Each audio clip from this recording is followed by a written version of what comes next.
Okay, so thanks for coming to this seminar. So it's our pleasure to have Wenchao Xu from ETH and PSI today. Wenchao did her PhD in the University of Illinois in 2018 on ultra-cold fermions and optical lattices.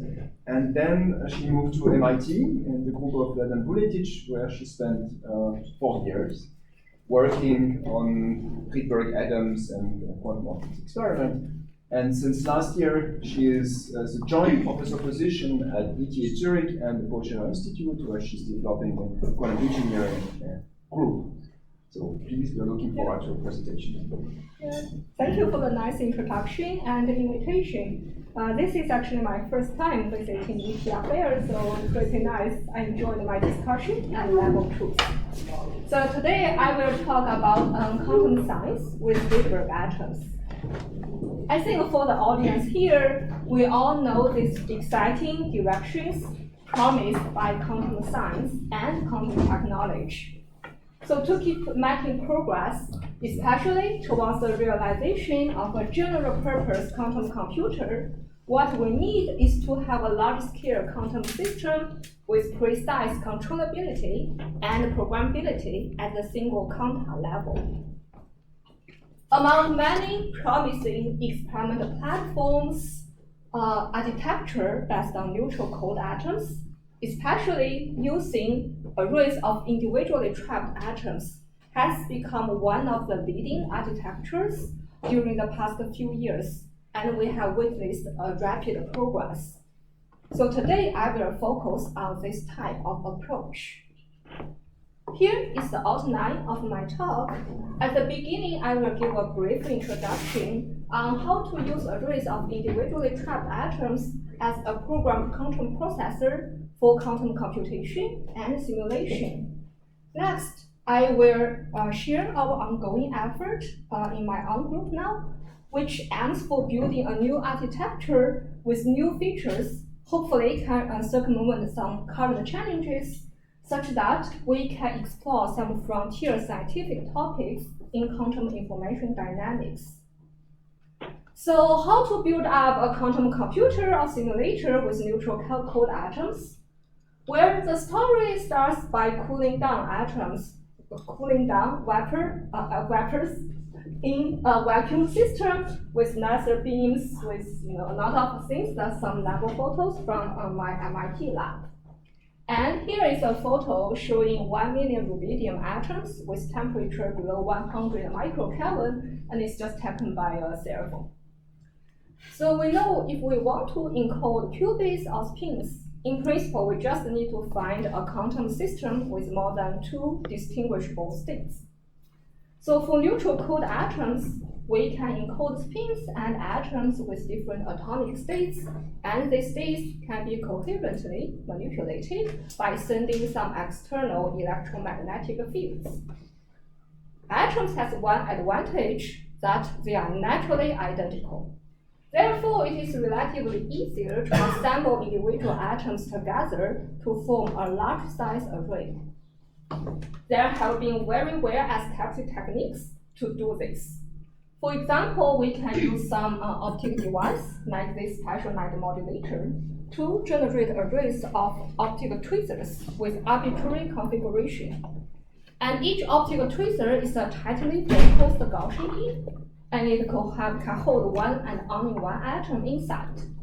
So with this, we can get large defect-free arrays of individually trapped atoms with its geometry tailored to the problems of interest.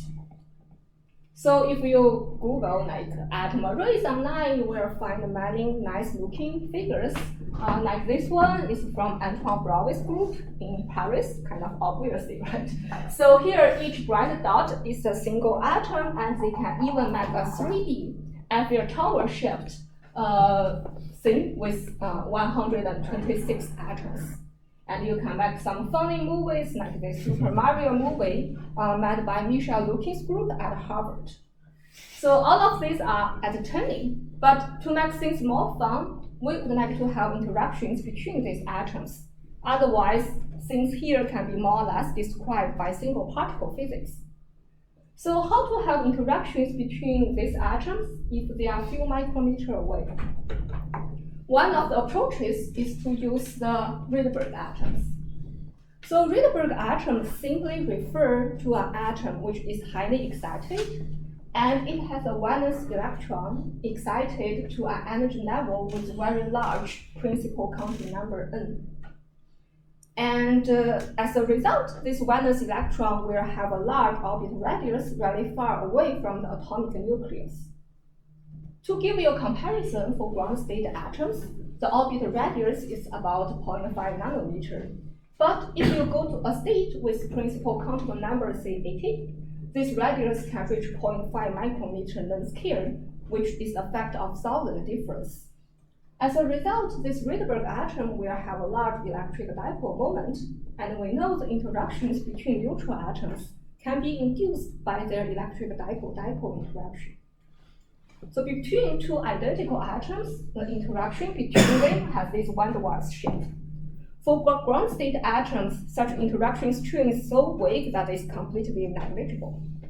However, this van der Waals coefficient, C6, scales as n to 11th. So as you can tell, if your n is rather large, very strong dipole-dipole interactions can show up, even when they are a few micrometers away. So now combining such strong dipole-dipole interactions between Rydberg atoms and the arrays of atoms with programmable geometry, you actually realize a programmable control processor. To use this processor, there are two major approaches, analog and digital. For this analog quantum simulator approach, you can think you are using the Hamiltonian realized by these arrays of atoms as your computation resource. For example, you can encode the spins with one ground state atom and another one with Rydberg state, and you have interactions between Rydberg states. In this way, the Hamiltonian you realized is quantum spin models. And you can use that to start maybe manifold physics or doing some optimization problems. This approach is relatively easier for scaling up, but the downside is it is not a general purpose quantum computer. On the other side, in the digital quantum computer approach, all the computation is done by implementing a series of quantum gate operations. And typically, people will encode the qubits of spins with two different ground states of that atoms in order to have long coherence time. And the Rydberg state will be used as an intermediate state in order to facilitate multi-qubit gate operation. The advantage of this approach is, in principle, it is a general-purpose quantum computer, but the challenge is it is much more demanding on your control level. So this slide summarizes some recent achievement by using arrays of individually trapped atoms as a quantum processor. Along the direction of quantum simulation, people have started quantum manifolding phase. For example, the antiferromagnetic phase has been observed in 1D and 2D. The quantum spin liquid has also been observed. Towards the direction of a general-purpose quantum computer, high-fidelity two-qubit gate has been demonstrated in multiple groups, and entanglement transport across this large array has also been achieved, which can be used to generate large-size entangled state. I also want to mention this platform can also be used for quantum metrology, with quantum-enhanced sensing possible. So for me, this platform is really exciting because it can not only explore open questions in fundamental physics, but also apply some applications for quantum technologies. This slide summarizes the state of art. The number of qubits people can have now is about 300, and the coherence time, if you encode the qubits with the ground state of atoms, has reached 3 seconds without spin echo, and if you do spin echo, it can even reach 40 seconds. The two-qubit gate fidelity has been reached 99.5% this year, and the largest entangled state people generate with this quantum gate operations is 24, and maybe just for fun, that's a movie to show how they do that. They move atoms and then entangle them when they are close. So that's how they are able to generate large entangled states with 24 atoms involved. So as we can see here, it's like the past few years really see a rapid progress, which makes this arrays of individually trapped atoms become one of the leading quantum processing architecture due to its great scalability and programmable geometry. However, several key challenges still remain. This challenge, including the difficulties of performing reconfigurable local quantum control over atoms, having rapid non-destructive readout, and enhancing the experiment repetition rate. Resolving these challenges is crucial for efficiently running quantum algorithms and for having a fault-tolerant quantum computer capable of quantum error correction. And I will say, without quantum error correction, the usefulness of a quantum simulator or computer will actually be significantly restricted. So before I share our group's approach to fulfill the wish list of this shared cat, I will first give a brief introduction on the current limitation. So to have rapid, reconfigurable local control over atoms, there are two major approaches now. First is you moving the atoms. So you can move the atoms you want to perform some operations on into another region. You can call it the operational zone, where you're sending a light on. So these atoms will go through some quantum operations, and this part will remain unchanged. Afterwards, you can bring this atom back to where they were. But the downside of this approach is it takes extra transport time, and it may not be that scalable if you think one day you want to have, like, say, 10,000 atom array. Another approach is, instead of moving atoms, you are applying some individual addressing beams on the target atoms. What this addressing beam will do is it will shift the energy separation for these atoms under the light, such that they will have different transition frequencies. As a result, now even you are sending a global operation beams, only these atoms are react to these global operation beams, while the others will remain unchanged. The downside of this approach is this addressing beam typically mixing the qubit state with some short-lived other state, which will reduce the coherence time, and also it limited operation speed. So that's the downside of these two current approaches. Coming to the detection, it's more like at the end of everything, we need to distinguish different atomic states. And currently, most detection scheme is either slow or destructive, or both. The most widely used detection scheme is based on single atom fluorescence image. So a typical procedure is as following. You want to know which atom is in up, which atom is in down state.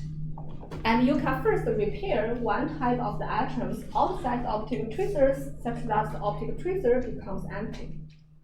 Next, you will send some unresonant image beam towards the remaining atoms and use a camera to collect the scattered photons. Then you know if you have a bright spot on the camera, you have a spin down atoms, and if you have dark spot, you have spin up atoms.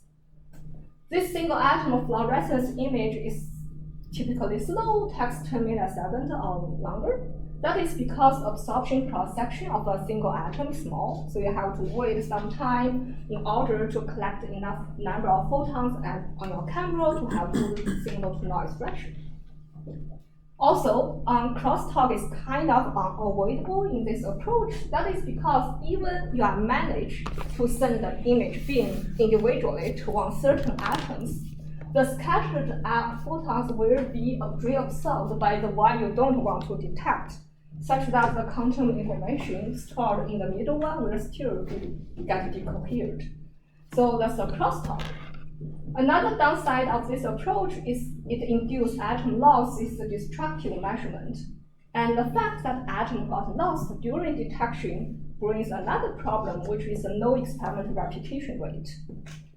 That is because I feel there's something kind of special for this neutral atom-based quantum processing architecture is we actually need to construct the quantum computer at the beginning of each experimental cycle, which involves necessary cooling and loading these atoms into optical tweezers, which typically takes about 100 millisecond timescale.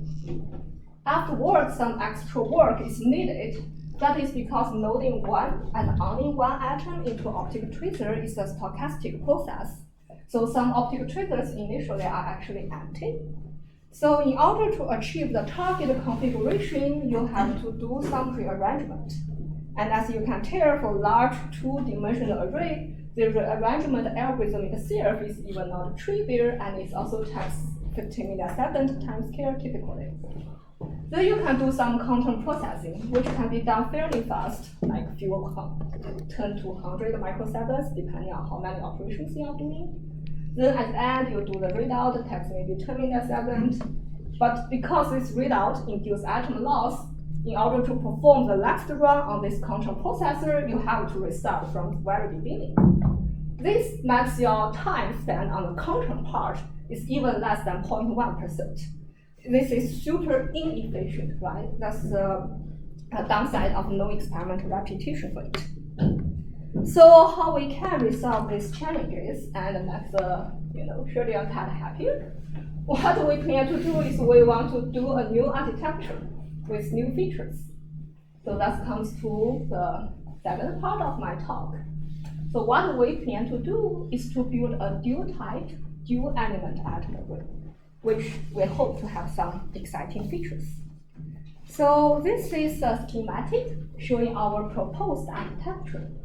As you can see here, it comprises two types of arrays, arranged in a binary structure with tunable interlayer interactions. So the bottom layer will be an array of individually trapped ytterbium atoms. And ytterbium atoms, I won't bother you with atomic physics, but just to be short, it has two valence electrons, so it has rich energy structures. And these rich energy structures give it very nice features, such that it becomes a very promising candidate as qubits.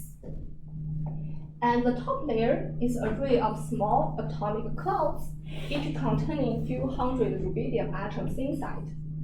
Rubidium atoms is an alkaline metal atom, so it has only one electron, relatively simple energy structure, and is the most widely used atomic species in cold atom community with very well understood properties. So this rubidium atomic cloud is simple to manipulate and detect. The fact that we are using different atomic species for the top and bottom layer allows us to first don't have unwanted crosstalk. Secondly, we can have the freedom to control the interlayer and intralayer interactions independently. So at this moment, the scheme we want to use to control the interlayer interactions between ytterbium and rubidium is using external DC electric field. Through simulation, we identify a pair of Rydberg states of ytterbium and rubidium such that they almost do not interact at zero electric field, but they can have stronger interactions at some not high action volts, like 0.33 volt per centimeter electric field, as shown by this plot. This is the interaction strings when they are 5 micrometers away.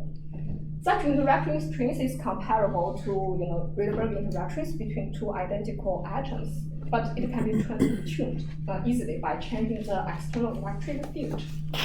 This phenomenon is known as Gauss resonance, but I won't go into details. But that's how we can have these tunable interlayer interactions. Now, some of you may wonder, okay, why you want to bring another types of arrays into your system? Why you even need arrays of atomic ensembles? This idea kind of originates from my postdoc work. So during my postdoc time, our team is working on another approach to do quantum processor, which is using arrays of small atomic ensembles. So with very similar scheme, we can still generate arrays of optical tweezers as everyone do, but the difference is now, instead of having one and only one atom in each optical tweezer, we have a small atomic cloud in each tweezer. And now for encoding, we choose to encode the qubits with different type of Rydberg excitations. They have different principal quantum number and angular momentum. So as this cartoon shows, the blue and red are different types of Rydberg excitations, and they are surrounded by a few hundred ground state atoms. And they are our spin up and spin down. So this approach offers us several advantages. First of all, we can have fast generation of large size arrays without need to do rearrangement. This is because loading few hundred atoms into an optical tracer is technically very easy. So you can think like if we want to have one and only one atom in each optical tracer, it's like using chopsticks to catch a ball which has high failure rate. Our approach is like using a spoon to grab a few hundred, and we even don't care the exact number of atoms we have in each tracer. So that's super simple to have a large array generated. The second and third advantage is we can have fast state initialization and state readout, which we first demonstrated with a single atomic ensemble. So here is how we do the fast Rydberg excitation initialization in the system. So the goal is we can prepare all the atoms in their ground state, and we want to initialize them all towards this up state, which you can think has a blue type Rydberg excitation in it. So this can be done simple. We're just sending some laser beams with a frequency match the energy separation between the ground state and up state. Now you may worry, okay, what if your laser keep exciting the ground state atoms towards Rydberg state such that you get something like this, which is not in your computation basis? Well, the reason we can avoid this from happening is because we choose to work with a small atomic cloud with like 3 micrometers in its radius, such that the Rydberg interactions will forbid us to create more than one excitation inside due to this energy penalty. This is known as the Rydberg blockade effect. And with this blockade effect, we can make sure that we have one and only one Rydberg excitation per atomic cloud, and the preparation time is 3 microseconds, and the fidelity is about 93%. So that's the state initialization. Next question is how we do the state detection. So the goal here is to distinguish these two types of Rydberg excitation. So our invented scheme is based on a phenomenon known as electromagnetically induced transparency. What we do is during the detection stage, we send 2 coherent beams towards this small atomic cloud, and these 2 coherent beams will couple the transition from the ground state to a Rydberg down state through this intermediate state. If both of frequencies of these laser beams are unresonant with the corresponding transition, then the whole atomic cloud will actually become transparent towards this detection beam. That's why it's called a transparency effect. That's the so-called EIT effect. On the other side, if you have a spin up, the blue style Rydberg excitation inside the cloud, the interactions between the up and the down state will induce some energy shift on the down state, such that this unresonant condition is no longer satisfied. Consequently, this whole atomic cloud will become opaque towards this detection beam. So you can think the optical response of these few hundred ground state atoms is conditioned on what type of Rydberg excitation you have. And because you have few hundred, right, so you naturally amplify the optical response, which speeds up our detection speed. So here is our experimental result. And it plots these 2 cases. And you can see from the histogram of the collected photon number on the detector, we can very well distinguish what type of Rydberg excitations we have inside the cloud. And the detection time, 6 microseconds, is almost a factor of 1,000 faster compared to conventional single atom fluorescence image technique. That's really great. The fidelity is 92%. We need to admit it's not perfect, right? So we try to understand where the infidelity comes from. To see that, we started the photon rate, the detected photon rate, as a as a function of the detection time. This plot shows the transmission rate for this blue type Rydberg excitation and the no Rydberg excitation inside. So in an ideal world, you are expecting the transmission rate never changes. They should be flat. But in the real world, they are not. Especially, you can notice that for the case you have a Rydberg excitation inside, this curve has an obvious positive slope. This positive slope comes to the loss of this Rydberg atom during your detection. And the loss rate is about 0.035 per microsecond. And we believe this loss is actually induced by the light which couples the Rydberg state to the intermediate state. So that induces a Rydberg state loss. And this loss rate significantly limits our detection time and hurt our detection fidelity quite badly. The top curve has a slow decreasing trend that is caused by generation of a Rydberg impurity during the detection stage. Okay, so that one contributes to that slope, yeah. And the decreasing contributes to this slope. So that's where our infidelity comes from. Okay, so we understand our infidelity better. It is actually a little bit hard to actually resolve that with this scheme, but hopefully my proposed architecture can resolve that, which may be clear later in my talk.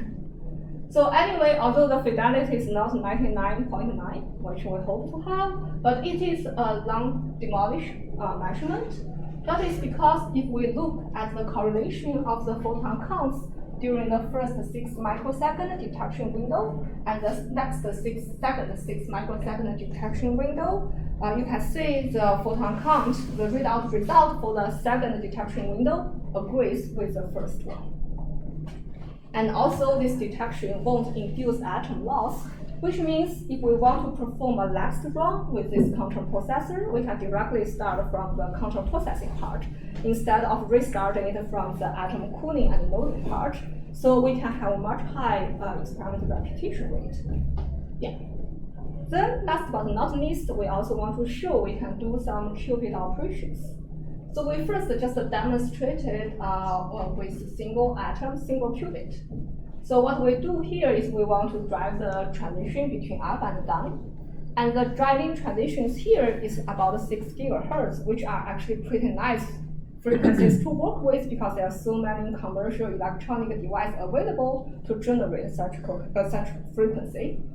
And this plot shows the population upstate as a function of the time of the as a function of the microwave driving time, and you can see these very nice driving oscillations. And the coherence time for this is about 15 microseconds, and the time you need to flip up to down is about 90 nanoseconds. So the ratio between these two is actually pretty decent, which means you can do a lot of operations. Yeah. So as I mentioned here, we just first demonstrated with a single atomic cloud, and the result was published on PRL 2 years ago.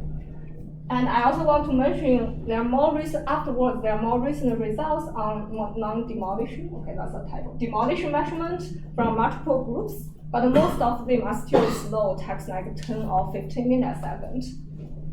Anyway, encouraged by the first proof of concept demo about the faster detection of a single atomic cloud, we do some apparatus upgrade in order for scaling up the system, just some photos to have fun. Anyway, at the end, it is what our apparatus looks like, a lot of mirrors, multiple layers, in order that we can have a special light modulator and a high numeric aperture objective lens to generate large size optical tweezers with arbitrary configuration. And I also want to mention, in addition to this hardware upgrade, we also started to use some machine learning to do parameters optimization. And we are using an open source Python package called mLoop to do this optimization. And what we optimize is the number of atoms we can load into this optical dipole trap. With this machine learning-based optimization, we can improve the loading into triggers by a factor of 3 compared to human-based optimization. And another really nice feature of this approach is it can be automatically done, which means at the end of the day, you can go home to sleep and your machines optimize itself overnight. And the next day, you have a happy machine. So I think that's a really attractive feature, I think especially for students. And another surprise we got from this machine learning-based optimization is we actually accidentally observe a direct formation of both ice and condensate in the optical tweezers. And the formation of alkaline metal BEC with simple optical cooling scheme actually has never been observed before. I want to go into details about this BEC story because it's not our main topic today, but I want to mention here as a small example to show machine learning may not only be able to have better perform the machine, maybe it can even give you some new physics to look at. Okay, let's go back to the main story about the arrays of atomic ensembles. Here are some figures showing the arrays of small atomic ensembles. So each bright spot here have about like 500 atoms inside. And I also want to mention all these images are taken directly by loading atoms into optical tweezers. There's no rearrangement involved at all. And now for the readout, we want to do parallel readout. So what we do is we will send the detection beam towards the arrays along this direction, and we are using the camera to monitor the transmission at the same time, so we can do parallel readout. Okay, so here is kind of a slide summarize the merits of atomic ensembles, including faster generation, robust to atom loss, and super easy and rapid control over its state, and combined with this collective optical response for rapid detection. So that's the nice part of atomic ensembles. However, this approach also brings new challenges if you want to use it for quantum computation and simulation, especially for quantum computation. That is because now if you encode qubits with Rydberg states, the Rydberg state has not very long lifetime, typically 100 microseconds. So this not very long lifetime will limit the coherence of your qubit. So it might not be a good approach if you really want to do, large-scale quantum computation. Another challenge of this approach is it is hard to avoid unwanted crosstalk between different atomic ensembles because they both contain Rydberg excitation inside, and they will have some interruptions. So that's the new challenges with this approach. So the thought is, okay, can we just get the good part of this approach without suffering from this challenge? To addressing this conflict, that's exactly our motivation to do this dual-type, dual-element atom array. So our thought is we want to combine different types of arrays, and each has distinct functions, such that we can maximize the advantage of each without causing some additional troubles. So that's the reason. And we plan to store quantum information in the bottom plane, which is met with individually trapped ytterbium atoms. And we want to use the top layer, the Rydberg atomic cloud, to perform some ancillary operations on the qubit. So that's this high-level description of our approach. To elaborate a little bit more, with this new dual-type, dual-element array as our quantum processing architecture, we are expecting to have these new features as listed here. I may start with this one, the ensemble-assisted detection, because it's kind of like a natural extension from my postdoc work. So now what we will do is we will encode qubits with ytterbium. So we choose 2 ground states in ytterbium as our qubits. They're actually nucleus pins. And now what we will do, okay, I think I have a typo here, sorry. What we will do is, before the image, we will map one of the qubit state into this Rydberg state. That should be a Rydberg state. And then we are monitoring the optic clouds we are monitoring the atomic ensemble's optic response in order to infer the qubit state encoded in the ytterbium atoms. And now the detection beam is purely on rubidium. So it's far away from any atomic transitions in ytterbium, so it may not introduce this Rydberg state loss as we have seen for the MIT work. So I'm hope to get much better detection fidelity, because for that time, if we can do 10 microsecond detection, we can actually have 99% detection fidelity. So I hope with this approach, we can have much better detection fidelity. Another thing is we can do selective detection, because again, this image light is not taught with the qubit directly at all. So that's our hope regarding the detection part. In addition to the detection, we also hope we can use these atomic ensembles to facilitate some local quantum control over ytterbium atoms. And we have developed several schemes such that we can do local quantum control in a scalable manner. So the basic idea is as following. We can first selectively exciting some Rydberg excitations inside the atomic cloud. This can be done relatively easily. It's because for our purpose, we even don't care the generation of Rydberg excitation inside the cloud is a coherent process or not. So technically, it's not that demanding. So okay, we can selectively generate some Rydberg excitation on the top layer. Then these Rydberg excitations can enable the below qubit through the interlayer interactions, such that these ytterbium atoms will react differently, even if we are sending some global qubit operation beams. So for the single qubit operation, one scheme we feel might be quite promising is inspired by this paper actually 15 years ago already, proposed by Marcus Müller at that time for actually different purpose. But anyway, for us, what we want to do is we will send 3 beams towards the ytterbium atoms, which couples the 2 qubit states and a Rydberg state in this way. And in this way, you actually fulfill a EIT condition, and you have a dark state in your system. Now, if your Rydberg, your atomic ensemble is in ground state, then nothing happens between them. Your EIT condition is satisfied. And now, if you apply these 2 beams like that, you keep the omega c as a constant, and you ramp up and ramp down this omega p, the qubit state will actually not evolve. It stays as whatever it was. However, if you have a Rydberg excitation inside the atomic cloud, then the interactions between the rubidium Rydberg state and the ytterbium Rydberg state will again induce some energy shift, such that this EIT condition is no longer satisfied. And now you kind of have a textbook 2-photon Raman transitions, which means your qubit will start to evolve. And the rotational angle is determined by the area below this omega p. So that's how single qubit rotation could be done. And this scheme has been recently demonstrated experimentally in a British group, but it's done for different purpose. We want to do a controlled knot. Yeah, so that's our 2-qubit addressing scheme.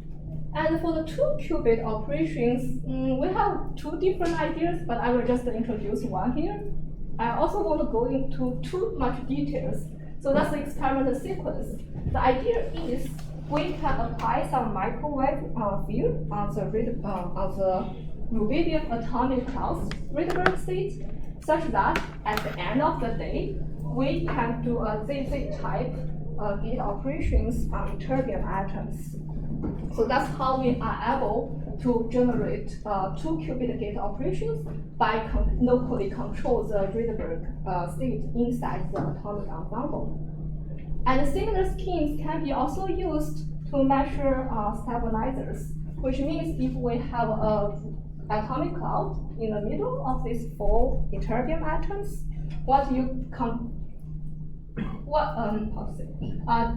at the end of the day, the state of this Rydberg excitation inside the atomic cloud will be conditioned on Z1, Z2, Z3, Z4, which is a stabilizer.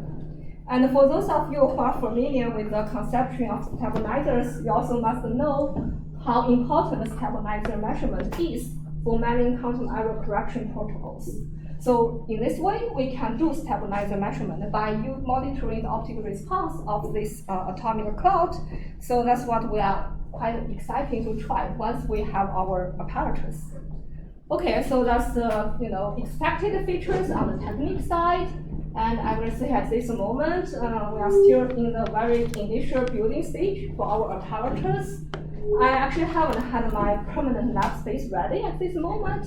That's just some figures showing the lab renovation. That's when I arrived. It's some, I don't know what I was seeing inside is completely irrelevant to me. It's a machine shop. And they empty this room. They try to make a better vibration isolation by doing some thick concrete in the lab. And that's what the lab looks like in August. Things are cleaned. And the optic table actually was installed like 10 days ago. So maybe 1 month away from we can move in. And we are not just use some temporary lab space to do small things at this moment. Okay, hopefully, maybe 2 years from today, I can show these new features with solid experimental evidence.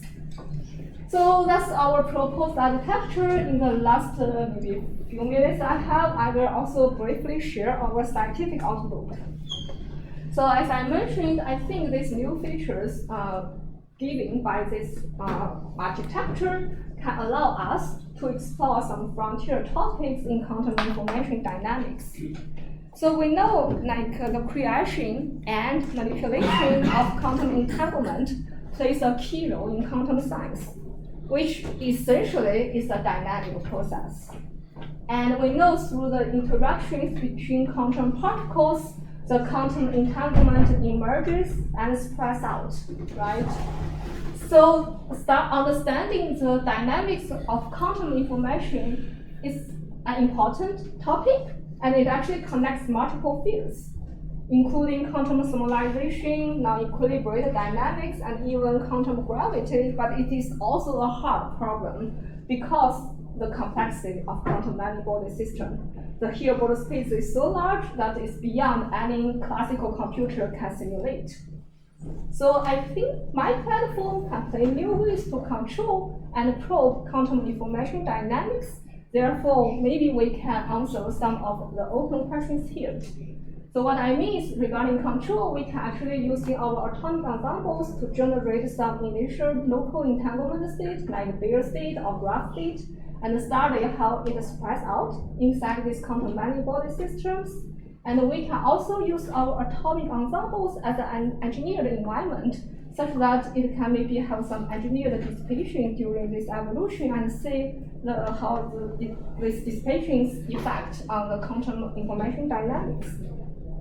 Another research highlight I want to mention is we actually plan to go beyond the conventional framework, where people mostly focus on unitary quantum evolution only. We want to study how subsystem measurements can impact the quantum information dynamics. What I mean is, during the quantum evolution, we can partially measure some of these atoms and let it evolve afterwards. So studying the interplay between unitary quantum evolution and measurement is a new and active field. And it turns out this subsystem measurement can actually play a very non-trivial role and bringing new physics phenomena and new protocols for processing quantum information. To give 2 concrete examples regarding some new phenomena on the fundamental physics side, is people realized there is a universal quantum phase transition induced by measurement, which means once your measurement rate is above a certain threshold, the entanglement structure of the many-body system goes through a sharp phase transition. The entanglement entropy transfers from a volume loss scaling to an area loss scaling. So that's more like a fundamental side. On the more applied side, it turns out if you are using subsystem measurement and some feed-forward conditions on this measurement result, you will be able to generate long-range entangled states in a way more efficiently compared to you are using unitary quantum operation only. So you can think the measurement gives you a shortcut to go towards this non-range entangled state. So I think that will be our maybe first scientific project, is to demonstrate using measurement as a resource for fast generation of interesting quantum entangled states like GHZ state, which are useful maybe for quantum metrology. Okay, so I think that's the last slide of my talk. I do think with better control, better measurement, we can have much more fun, both on the fundamental side and on the applied side. And this is my current group. I think we have 1 postdoc and 3 PhD students. Others are master students. Yeah, thank you for your attention, and I'm happy to answer questions.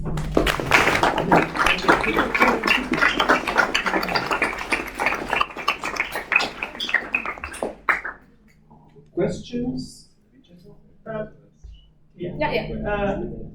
Thank you for this beautiful talk of Lastipedia. I was wondering, so you are encoding a quantum bit in one atom, which is contained in a small gas of like 500.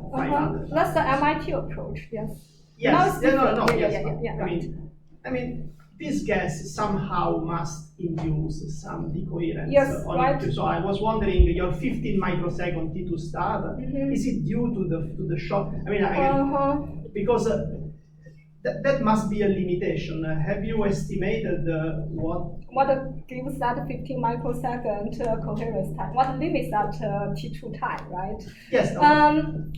I think to first order collision-induced phase doesn't matter too much because the operation frequencies in the microwave frequency domain, so some velocity change doesn't matter. There's no Doppler effect. So I think that may not matter, but what may matter is the magnetic field shift that has some impact on the differential AC step shift. So that may limit the coherence time. And also, there's another thing where actually makes things bad. It's like if your atomic density is high, this Rydberg state will start to kind of trap another ground state atom from a Rydberg molecule. And then because of this thing, it will also shift the transition frequencies, which limits the coherence time. So that's why I think if we really want to do a good digital-based quantum computer, it's better to separate these two, to have an isolated qubit and with some atomic ensemble as detector outside. Yeah. Thank you. Question? Yes. Could you go back to the slide where you measure the transmission of your cloud to measure spin up and spin down? Yeah. This rubidium cloud. This one? The next one. Yes. So I was wondering, so for the gray plot, you said that your curve is going up because you are losing this spin up. But why is there then not a jump? Oh, because it's averaged, so it's not a jump. Yeah. Okay. So yeah, it's not a quantum jump. Yeah. Okay. We do a model based on quantum jump. That gives us this loss rate estimation. Yeah.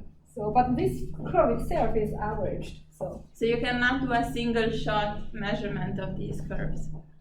You could do a single shot, but how should I say? If you do single shot, you simply put a threshold, right? Let's say here, actually, we put a threshold maybe as 29. And if above 29, we say, oh, okay, we have this type of Rydberg. If it's below, it's not. Yeah, we could do that single shot, but we cannot do single shot here because it's just simply because the collected photon number is too small. Then you can think these are basically on top of each other, so you won't be able to tell anything anyway. So yeah. Okay. Other questions? Yes. Okay. So my understanding of your loss rate here is that basically the laser you're using for EIT kicks out Yes, the it's this rubidium. night. Okay. So your sort of dual species solution. Yeah. Why doesn't the ytterbium just get kicked out too? So it's not because there is light. It's also because this light that couples this transition kicks it out. Okay, but wouldn't it still, it's coupling a transition But on the ytterbium? because this one is really close to be on resonance for rubidium, so it has more, how to say, It's unresident, close to be unresident for this Rydberg atom in rubidium, but for ytterbium, the valence is completely different. So it's far detoured. So everything's. Can you just show that slide again, actually? Which slide? The ytterbium one. Okay, well, the ytterbium one actually has some typo, so actually awkward to share it. Let's see, I can change it now. Okay. Yeah. But it's still on resonance. So this line is not on resonant with that. It is on resonant with okay, this. fine. Yeah, cool. So. Other questions? Okay. How can you make experimental measurement? How experimentally measure entanglement entropy? That's a really, really hard question. It's hard. So yes, so far like people only demo entanglement entropy for small system, maybe for very specific Hamiltonian, that is possible. How to do it generally for large system, that's an open question. Maybe some theoreticians here have ideas, please let me know. And there is another challenge actually for this measurement-induced quantum phase transitions.